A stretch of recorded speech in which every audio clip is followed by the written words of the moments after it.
Dari Sayyidina Abi Sa'id Al-Khudri radhiyallahu anhu, Rasulullah sallallahu alaihi wasallam, Rasulullah bersabda, "Idza wudi'atil janazatu." Semoga ini jenazah kita nanti.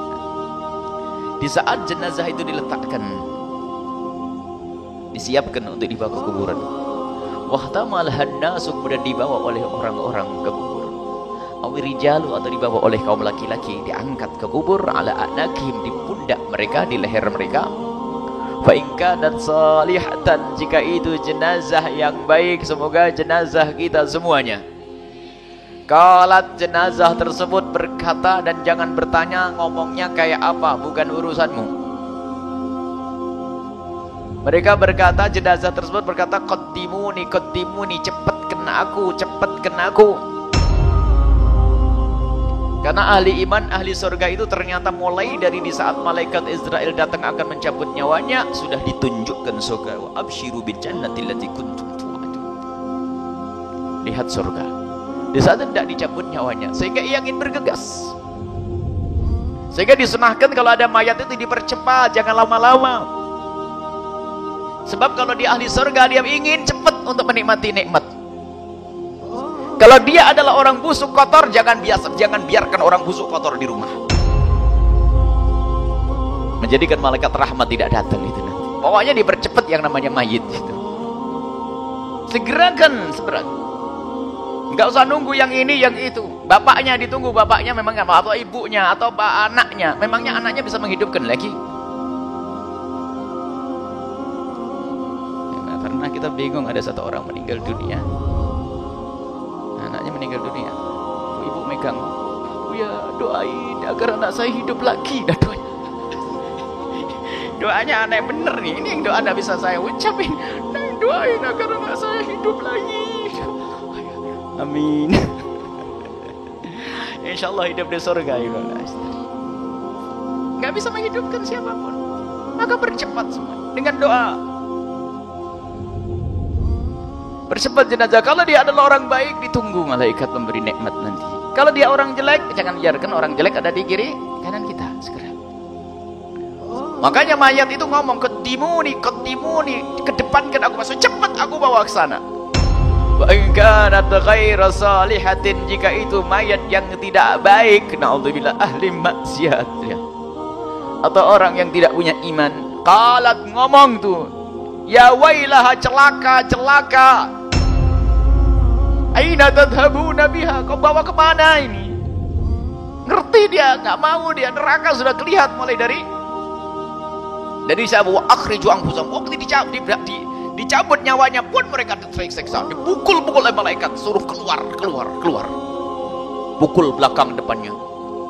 Akhriju anfusakum. Ditampakkan neraka. Setelah itu apa? Dia kelihatan neraka, nunggu. Yasma' sautaha kullu syai'in illa al-insan. Semuanya mendengar jeritan orang tersebut, dan omongan orang yang ahli surga tadi didengar oleh semua makhluk. Dalam riwayat lain, at-thaqalan, kecuali jin dan manusia. Karena mereka mukallafin. Burung ngerti, ayam ngerti. Kecuali manusia.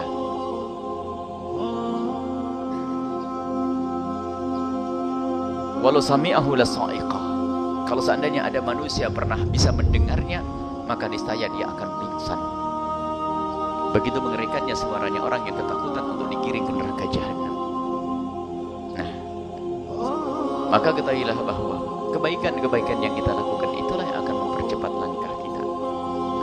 Tapi ada kaidah, kita tidak boleh berprasangka buruk kepada mayat siapapun dia. Apakah mayat jadi hitam, jadi ini, selagi dia ahli Islam, ahli iman, semoga Allah menjadikan dia ahli surga. Ini tugas kita. Adapun masa bunuh diri juga jangan mudah mengatakan orang bunuh diri biarpun terlihat seperti itu. Sebab sekarang kejahatan di mana-mana. Ada orang setelah dibunuh digantung, ada.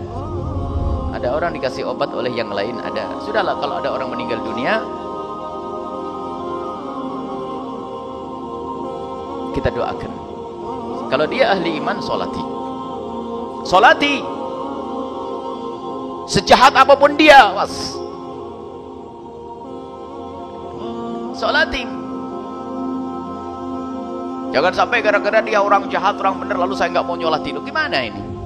Sebab sholat itu kewajibanmu, bukan kewajiban mayatnya mah sudah beres. Tapi dia ahli Islam, ahli iman. Selagi dia meninggal dalam keadaan Islam dan iman, maka fardu kifayah bagimu. Ada orang nggak tahu dari mana, nggak mau saya. Kenapa? Karena dia punya maksiat, dia orang fasik, atau dia tidak sholat, maka saya tidak mau menyolatinya. Karena dia tidak sholat, saya hanya memandikannya. Saya tidak mau sholat. Kenapa? Karena dia tidak sholat. Nabi tidak mengajarkan begitu. Sholat itu kebutuhan kita, karena kewajiban bagi kita. Apakah kita tidak pengen dapatkan girodai di 2 gunung pahala? Di saat menyolati 1 gunung, mengantarkan jenazahnya 2 gunung, terserah tuh mayatnya kayak apa. Tidak perlu pakai ijtihad ini. Tidak boleh ijtihad, jelas lagi, sudah dijelaskan fardu kifayah.